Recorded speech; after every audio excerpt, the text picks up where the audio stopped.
Yo guys, check kamusta mga idol. So ay mag-update tayo ngayong Saturday morning kahit tanghali na ngayon, no? So medyo matindi mga news natin ngayon mga idol, no? Merong magkakatanggalan mga idol. So ito yung ating crypto bubble sa oras na to. Sa araw medyo lamang ang red, no? Sa ating oras naman medyo parang lumamang na yung green, no? Sa tingin nyo. Ayan, no? So, medyo malupit-lupit to. So, ayan, mag-update na tayo. Kung pansinin nyo, mga idol, kaninang madaling araw, medyo nag-drop tayo, no? Medyo umungol yung camel ng konti. Gumanon bigla eh. Pero hindi pa rin inabot yung ating luck profit dito. Talagang laging ilang beses niya na tong mga idol halos 5 beses na 1, 2, 3, 4, 5. No? So halos 5 times. Yan ang dito tayo nauuntog mga idol. Kapag ganito kasi kadami, parang mababasag niya talaga eh. Pero hindi natin alam, no? Check natin, pwede namang hindi niya mabasag. So it's either the other way around, no? Pwedeng lumipad siya, mga lods. Pero kasi ini-expect ko talaga sa yung pag tinitingnan ko yung chart, may chance muna talaga na mag-drop bago lumipad.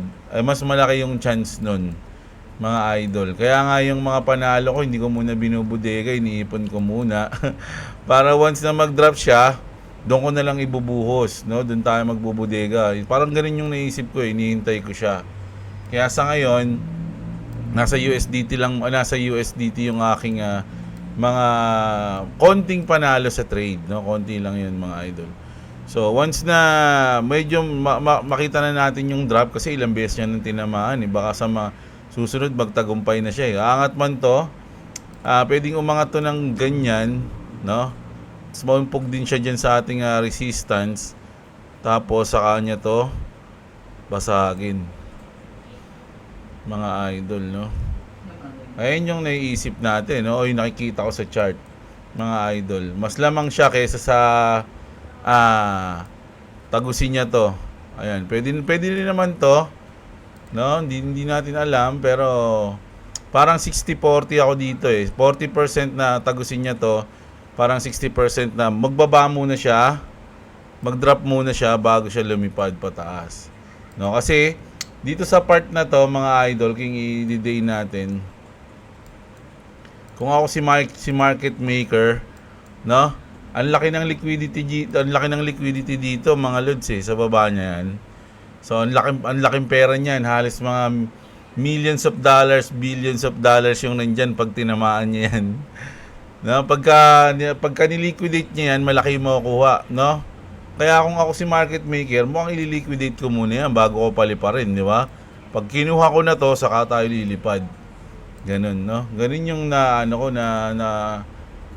nakikita ko lang naman, no? Pwedeng mali tayo, no? Pero sa akin parang ganun So, ayun yung natin. So punta na muna tayo sa mga mainit-init na news, mga idol, no? So grabe, no? Gera na, tapos biglang nagnilindol ka pa. Eto, nagkaroon ng report, mga idol, na 5.2 magnitude earthquake reported in... Marami nagsabi niyan, baka nagtitest na sila ng nuke dyan, kaya lumindol. No, maraming haka-haka. So tinanong dito kung kay Gro kung totoo. Sabi, a 5.2 magnitude earthquake was reported in northern Iran on June 20, 2025 at 17.49 o 5 yan, 5, no? Almost 6 UTC near Semnan per volcano discovery. Citing EMC SC data, this aligns with the BRICS info post. However, no confirmation from USGS or major news outlets was found, which raises some uncertainty due to limited reporting. Iran's seismic activity makes this plausible, but further verification is needed. Pero marami nang nag-post hindi lang tong BRICS May mga nag-post na rin na iba na nagkaroon talaga ng lindol sa Iran. No, so ayun yung ano doon, no? Sipin nyo. Hindi natin alam kung talagang lindol yun, no? Baka naman may ginawa lang sila underground. Ano kaya sa tingin nyo, mga idol? O, ito na. Sabi dito ni Netanyahu, mga idol, Israel seriously considering physically raiding Iran's Fordow nuclear facility if US does not join the war. Grabe, so i-raid nila. I-raid nila yung nuclear facility kapag hindi tumulong yung US. Mga idol, meron pang 2 weeks na binigay si Trump na bago siya magdesisyon. Nakaabang na lahat 'yan ng mga military nila, no, nakaabang na. Pero meron pa siyang 2 weeks. So parang sa tingin ko binibigyan niya pa ng pagkakataon, no, yung Iran na sumuko or hindi naman sumuko, parang titigil na, no, magkaroon na ng pag ceasefire, parang ganoon, ha? Ceasefire na. Hindi natin kasi masabi na yung peace na yan kasi syempre medyo malalim kasi yan mga idol, lagi namang kumbaga history na yan Hindi mo na basta-basta mapapagbatiyan dalawa na yan. Kaya lang yung ceasefire, yung parang sinasabi ni Trump, di ba? So ayan, 2 weeks magdidesisyon si Trump kung tutulong ba siya, hindi ba siya tutulong, o pag-uumpugin niya yung ulo ng mga leader, ganun. Hindi natin alam, di ba? So hintayin na lang natin si Trump. So ito, meron tayong Bitpinas News dito, mga idol, na maraming report, emoji. Hindi ko alam. So mamaya, basahin natin yung mga comment mamaya. Dito muna tayo sa caption. The Bangko Sentral ng Pilipinas is requiring locally licensed crypto exchange to implement the following security features. So parang magdagdag ka ng security features, sabi ron sa mga local exchanges. Di ba? Device fingerprinting, magkakaroon niya. Siguro bigla na lang pag kunyari mag-update yung niyo, kung meron man kayong CoinsPH, meron man kayong ano pa ba yung mga local dito, hindi ko na alam di ba? Kung meron man ganun, biglang mag-update yan, tapos biglang magkakaroon ng ganito, no, parang add ng security, bot detection, kill switch, money lock. Anong money lock? Nilock yung money. Rate limiting and blacklist screening, mga idol. So ayan, ang dami ng security. Sana lang wag magka-problema once na in-implement na nila to, kasi minsan halimbawa, di ba, na yung account mo, tapos gagawin mo to, idadagdag mo tong security na to, tapos biglang mag-enable o kaya biglang hindi ma-detect. Paano yun? Parang may nangyaring gano'n na ako dati na app pero hindi kasi sikat sa foreign app yun na ginagamit ko siya. Tapos nagkaroon ng ganun nga, parang nag-add ng security, which is fingerprint nga yun. Tapos nung biglang nag-enable na, parang hindi valid yung fingerprint ko dun sa account ko. Hindi ko na magamit bigla. Sabi ko, paano yun? Kumbaga, ginagamit ko lang siya noon. So biglang nagdagdag ng security, biglang hindi ko na nagamit dahil hindi ma-detect yung yung fingerprint ko, parang ganun. Ang kulit nga Pero hindi naman importanteng app 'yon, parang sa editing lang 'yun sa cellphone na inaano ko dati na app. Nasabi, sana wag lang maging ganun, no, yung mangyari dito. Sana maging perfect yung kanilang kung magdadagdag man sila. Sabi dito, yung crypto namin maging crypto nyo na din. No way, sabi.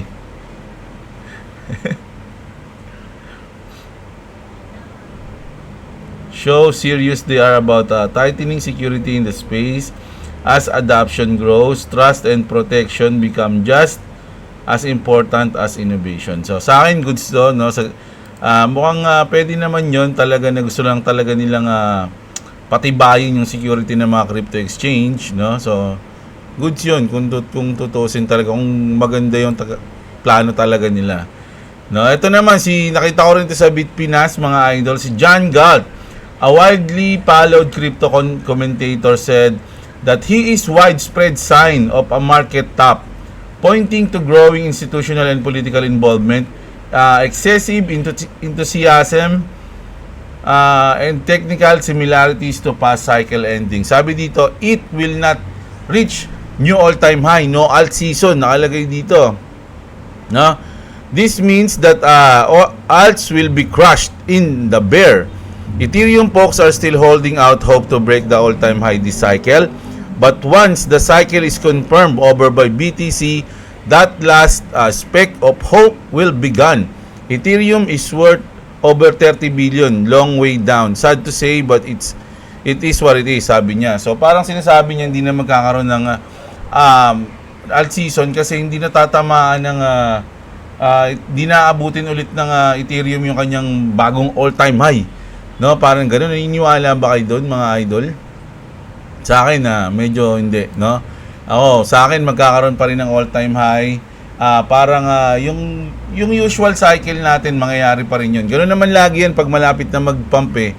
Maraming negative news, maraming FUD na lumalabas, maraming distraction, no? So, pag sobrang bad news na yung nangyayari ngayon, ibig sabihin palipad na 'yon, mga idol. So, ngayon nga medyo hindi pa nga bad news yung nangyayari, parang ang nagiging negative lang sa atin yung bakbakan 'di ba, sa Iran at sa Israel. No, pero although bad news na ngayon, pero yung bad news sa market wala pa. Ngayon talagang makikita mo na talagang negative na lahat ng isip ng mga tao, gusto nang umalis. Doon na yan pagka ganoon, bigla nang lumilipad yung market So ito naman, ito yung away ng dalawa na naman to, mga idol, no? Si Trump tsaka si Fed Chair Jerome Powell, no? Ang daming tinawag, ang dami ng binansag ni Trump doon, numbskull, dumb, Trump hater, saying the cuts could save the US, no? So kasi kung titingnan niyo sa rate, number 35 yung US yung Switzerland 0.25 grabe, no? Sobrang baba. 'Di ba? So Japan pala, no? Ang tindi. Yung Philippines, walang Philippines. Ibig sabihin sobrang taas pala ng Philippines. Nasa 6 ata tayo 6 something, na. So nasa 35 tayo, sabi dito. So galit na galit si Trump kasi hindi siya number 1 dito. Dapat laging US yung number 1 Sabi niya, ito kasi sabi niya, Trump called Powell a moron, urged cutting rates to 1 to 2%, no? And hinted he may fire him when his term ends. Ang tapos kasi ng termino nung termino ni Jerome Powell sa pagiging Fed chairman, mga idol, 2026. So, pwede pa siya mag-extend nung kapag hindi pa siya tinanggal. Kumbaga, sige, ikaw pa rin kasi appointed naman kasi itong mga idol sige, ikaw pa rin. Mahaba yung ano mo. Alam ko, hindi ako sure kung pang ilang term na to ni Jerome Powell, kung pang una pa lang ba o na-extend na siya, hindi ako sure. Pero, sakaling umabot man doon, wag niya nang asahan na i-extend siya ni Trump. Parang ganun yan, mga idol. No? Iba ipapalitan at papalitan siya niyan kung talagang, kahit na nga mag-cut siya ng rate ngayon papalitan pa rin siya niyan Kasi, di ba? Galit na si Trump sa kanya. So, matik na yun. Nasa isip na ni Trump yun na pag ikaw natapos ka talaga, tanggal ka talaga sa akin. Ganun yung iisip niya ni Trump So, punta na tayo sa ating mga news. Ito pa pala.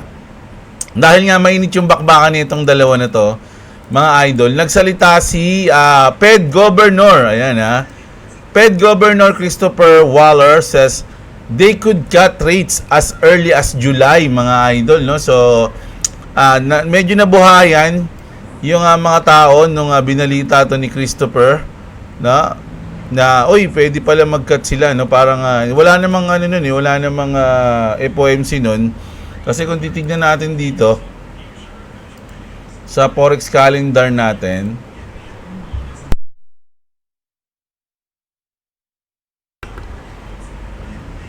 ang July natin, June, July, So July 1 dito, no? Hanggang July 5, 4. So wala nga masyadong event sa July. Meron lang tayong July 10. Ano lang to? Meeting minutes lang to, no? Pero matindi pa din 'yan. Pero hindi siya FOMC. Ito, pero may CPI din ng July 15, PPI July 16. Tapos ang pinaka FOMC alam ko 30. Ayun. 31 pala. Ang July 30. So hindi yung kasi ang sabi niya rito early as July. So hindi natin sure kung ngayong July magkakat na sila mga idol, no? Bago kumbaga kalahati ng 2025 kasi 'di ba parang August di ba? So July. Good news 'yan, di ba?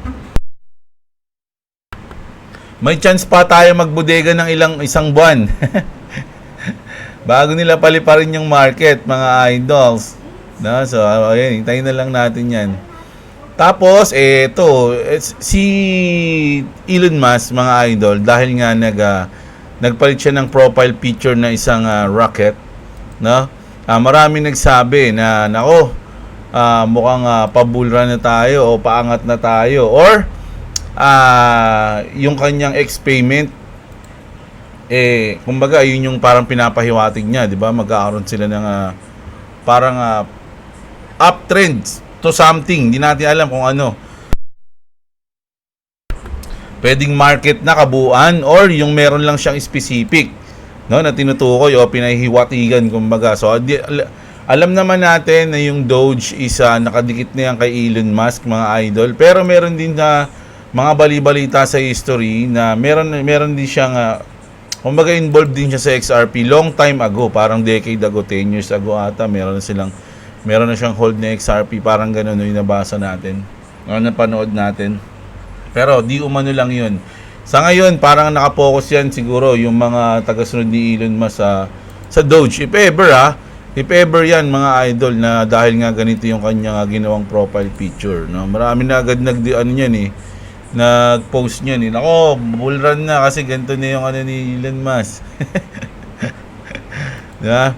At ito, mainit to, mga idol. Etong mismong Bitcoin, yung Bitcoin na page, nag-post sila ng ganito, I step in some crap, tapos XRP. No? So parang minamak nila yung XRP, mga idol. So marami nag-comment dito, syempre mga nakalike yan, ang dami kasi ng niyan, mga loads, 7.7 million followers yan. So kahit ako, nakapollow ako dito Yeah? Halos lahat ng mga content creator ng crypto nakapollow dyan. So nung pinost to, marami nag-react. Syempre merong mga XRP army dyan, tulad nito, ni Nguyen. At syempre ito si Edo Parina, no? Parang nag-explain pa siya. Si Jed McCaleb, David Schwartz, and Arthur Bito created the XRP ledger in 2012 to fix Bitcoins. Ayan especially the environmental toll of mining. Parang pinagtatanggol nila yung Bitcoin, ha? Ayan, so Bitcoin tuloy, XRP pinagtatanggol nila. Why Bitcoin hates XRP? Ayan, di ba? So parang sa akin, mga idol, parang kaya pinost to, mga lods, parang natatakot, parang meron silang natatakot sila. I feel the fear, parang ganoon, di ba?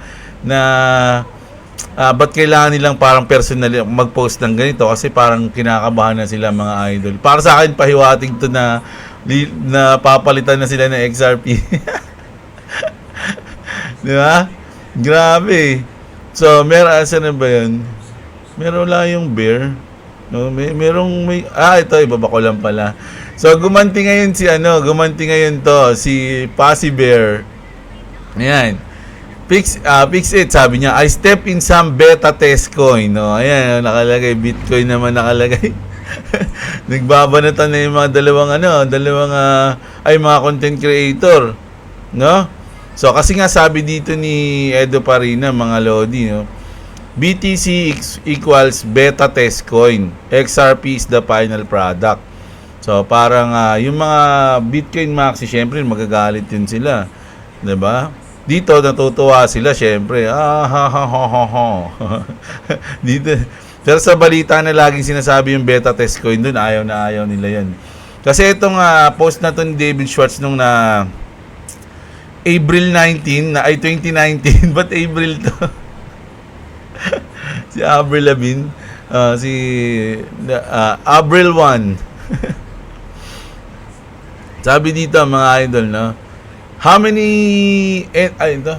and why did you create XRP Ledger? Parang tanong sa kanya, no?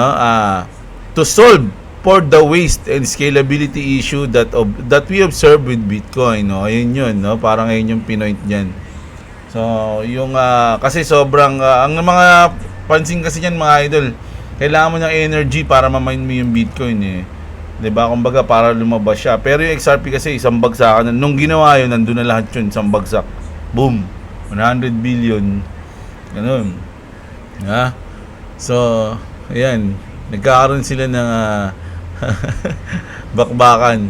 Hindi lang Iran yung Israel mainit, mga lodi. Bitcoin Maxi tsaka XRP Army, mainit din sila. Di ba? Tapos, eto naman, sabi dito, Bloomberg analysis just raised odds to 90% for most major crypto spot ETF, including Sol, XRP, Doge, Litecoin. They say it's no longer if but when. So parang sure na to. 90% chance na mag-approve na yung mga spot ETF o ano niya ito. Tama, spot ETF na apply nila, no? Yung Sol, XRP, Doge, tsaka yung Litecoin. So matik na daw yan. Could land as soon as next month or closer to October. Either way, it's coming, sabi ni George, no, mga idol. So sobrang solid niyan. Alam naman natin ang epekto ng ETF. No, hindi man isang kunyari pag na-aprobahan, dilipad, hindi po ganoon, no? Magkakaroon syempre sa trading yan. Yung inflows. Nangaabangan natin diyan.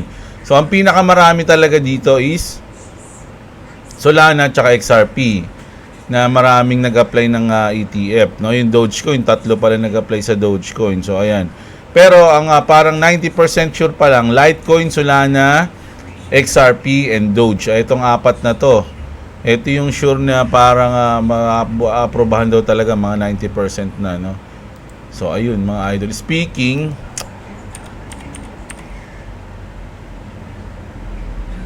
tayo sa Polymarket. May nakita akong post dito na ang kulit eh. Saan na yun?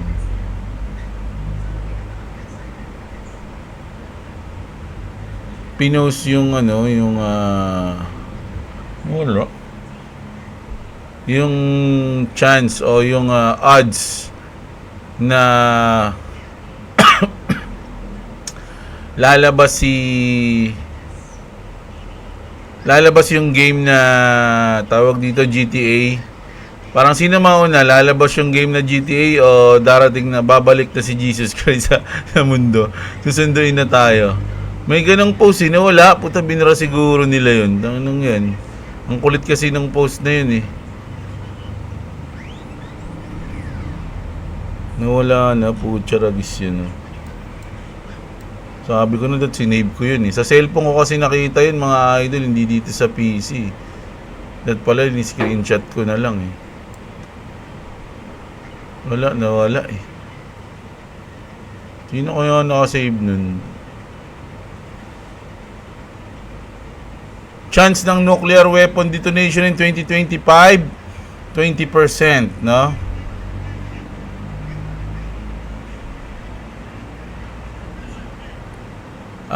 Donald Trump has been formally nominated for the Nobel Prize by the government of Pakistan, no? Nakita ko nga yun eh.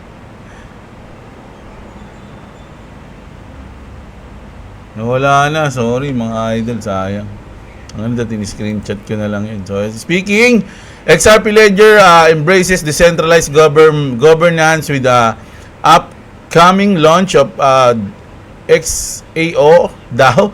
It's a first community-led organization to drive proposal grants and on-chain decision-making using XRP. So, a big step, ito tama to, a big step toward decentralization and community-driven development para sa XRP yan mga idol. Decentralization finally hitting XRP Ledger with purpose. This changed the game for builders and believers mga idol. So bullish news sa ating XRP. At ito, speaking of bullish news, di ba hanggang August 15, no? Yung parang ano ba to? Bagay 26 ano lang to eh. 26 seconds, panoorin na natin. The Ripple versus SEC case is heating up, and it might wrap up sooner than we thought. Former SEC lawyer Mark Fagel just revealed Judge Torres isn't waiting until August 15th to decide. A ruling on the $50 million settlement could drop any day now. Both sides are eager to end this 4-year saga over XRP. No delays, no timelines. All eyes are on Judge Torres. The crypto world is buzzing, so stay tuned for the next big move. So ayun na nga mga idol, no? Si Judge Torres hindi na siya maghihintay na hanggang August 15. So any hours, any day, pwede nga o any moment nga nakalagay dito. Judge Torres could rule on the XRP versus SEC case at any moment, no delays, no fixed timeline. This could mark the final chapter for XRP regulatory battle. So, yung iba kasi iniisip na hanggang August 15 pa, yung tagal nun, yung bili na lang ako ng iba. Parang ganun. So, pero yung nilinaw lang dito na hindi na, kumbaga August 15 yung pinaka-deadline, pero anytime pwede ka nang mag-decide. 'Di ba? So kaya manggugulat na lang 'yan mga idol. So kayo papauli. Baka pag ginulat tayo ni Judge Torres, lumipad na, nako, hindi na tayo makabili, no? Sabi dito, rumor, whispers from DC suggest something massive. US authorized are exploring whether Ripple XRP escrow could be repurposed as part of America's National Financial Reserve. Sound far-fetched, so did Bitcoin ETF once. Strategic digital asset are heating up. XRP isn't just a coin, it's becoming infrastructure. So ito mga ganitong rumor, mga lodi, pwedeng mangyari, pwedeng hindi mangyari. Meron pa nga ako nakitang news yung nasa escrow kasi na XRP, mga lodi, parang saktong-sakto siya pag ibabayad sa utang ng US, no?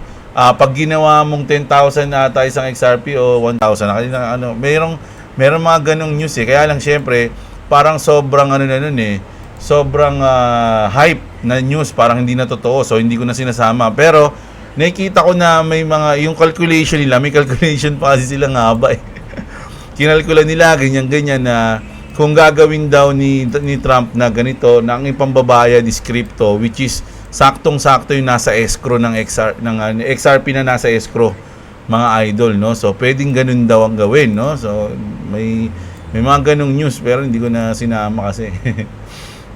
Tapos ito naman, Norway is proposing, no, a temporary pause on new power incentive. Kasi parang ito yung post ni George, parang sa pagbinasa mo parang hindi ganun siya kasama. No, kumbaga parang ang ganda pa ng pagkaka-explain ni George dito. Parang hindi siya bad news for Bitcoin, no? Parang okay lang siya. Pero pag sa iba mo binasa yung news na to, no, Norway to ban Bitcoin mining facilities, no? So medyo ang bad, 'di ba? Pag dito kay Jacob King galing. Norway to ban Bitcoin mining facilities. Digitalization Minister Karian Tang says Bitcoin mining use significant electricity with minimal local economic benefits daw, mga idol, no? So merong maraming good news sa Bitcoin, pero meron ding mga ganitong news, no? Nag-i-exist yung mga yan, no? Ganun din naman sa mga ibang coins, may mga good news, may mga bad news. At sabi ko nga, mga idol, kung mag-i-invest kayo sa mga coins, no? Kunyari meron kayong asset ngayon, kunyari meron kayong pera ngayon 100,000 something, 50,000, mag-google kayo ng mga isang linggo, ganun, na mag-research kung ano yung mga pwedeng magandang coins o na magbe-benefit sa inyo pagdating ng end of the year ngayon, o kung sa future man, kung mag-hold, balak nyo siyang i-hold ng for futures, di ba? So for future pala, walang S. So yun, so ganun mga idol, no? Ako marami, alam nyo yung saan ba? Meron kasing yun, di ba may bagong news sa Aptos? Kasi kanina nakita ko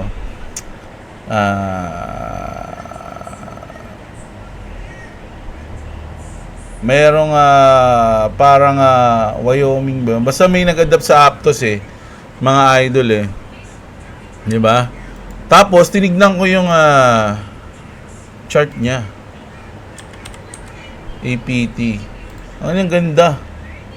Ang ganda ng chart niya, mga idol. Kung i-max mo nga to, nandito siya sa baba, Pero hindi ko sinasabing to. Kumbaga, everyday kasi mga idol, hindi lang naman po, kumbaga focus sa isang coin, di ba? So may mga nakikita rin tayo mga ibang coins na pwede ring magkaroon ng chance. Kunyari, yung Suwi, yung Kaspa, maraming coins eh. Kaya lang wala naman tayong pera pambili. So, mas maganda, titingin tayo ng mga parang sa tingin natin mas malaki yung magigain natin. So, nung nakita ko tong chart na to ng Aptos, kasi 248 na yung Aptos 248 pesos. Although, ang all-time low niya is 171. O, kung titignan nyo to, nasa 77.1% siyang bagsak All-time low niya, 1,000 pesos. So, ang ganda ng position, no? Kung makakabili ka dito. Kung bababa pa to, mas maganda. 'Di ba? Tapos, nakita ko kasi may nag-adapt sa kanya na hindi ko kasi na-save yung news na yun. Nagmamadali ako kanina Basta yun. Parang merong adoption na nangyari sa kanya. So, hindi ko sinasabing bumili kayo nito Ganito lang yung mga way para minsan nakakita ako ng mga coins na na parang may potential na mag-profit, parang ganun. Pero wala naman akong balak i-hold to ng matagal. Kasi ang balak ko lang talaga i-hold ng matagal, mga piling coins lang, no? Pero etong Aptos mukhang wala akong balak. Gusto ko lang magkaroon ng profit if ever. 'Di ba? So ang ganda ng niya, kung dito ka makakapasok, solid pag umangat, 'di ba? Pwede kang mahina yung dito. 5 kung babalikan niya to, 5x pinakamahina. 4x.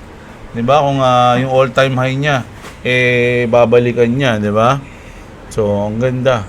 Pero reviewin nyo. Sabi ko nga kapag meron kayong mga coins na nakita, mga idol, mga 1 week yung pag-aralan yun. Tignan nyo yung mga news, mga partnership, yung roadmap nila, no, para talagang sigurado kayo, no. So ayun lang muna tayo ngayon, mga idol, no. Mamayang gabi mag-update ulit tayo, mga lods. Kita-kits tayo mamayang gabi. At huwag nyo kalimutang i-like yung video natin kung umabot na kayo dito. At syempre sa mga gusto ng ganitong news, everyday update, trending news, mga idol, no, mag-subscribe na kayo sa ating channel. At syempre, check nyo yung mga link dyan sa baba, lalong-lalo na sa mga wala pang crypto exchange, no. Ayun lang, kita-kits tayo. Maraming salamat, mga idol. Magandang araw sa inyo, mga kapatid. At what's up? Subscribe to Clubby TV, subscribe to Jablo if you want to subscribe to me. It's link in the description. Show them. I'm British. you're British? Yeah. Show them. You'll see it. So if you want to subscribe to me, again, it's in the description. And if you want to subscribe to me, again, it's link in the description. Paulit-ulit naman. Alright, let's go to my normal form and go to Batman form. I'm Batman.